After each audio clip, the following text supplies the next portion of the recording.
Colorado has issued a severe thunderstorm warning for north central Douglas County in northeastern Colorado, western Arapahoe County in northeastern Colorado, southwestern Denver County in northeastern Colorado, southwestern Adams County in northeastern Colorado until 3:15 p.m. At 2:26 p.m. Mountain Daylight Time, a severe thunderstorm was located over western Centennial, or 9 miles south of Denver, moving northeast at 25 miles an hour. Hazard, quarter-size hail. Source, radar indicated. Impact, damage to vehicles is expected.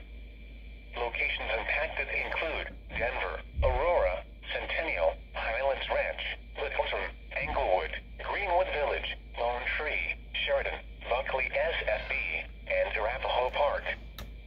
For your protection, move to an interior room on the lowest floor of a building.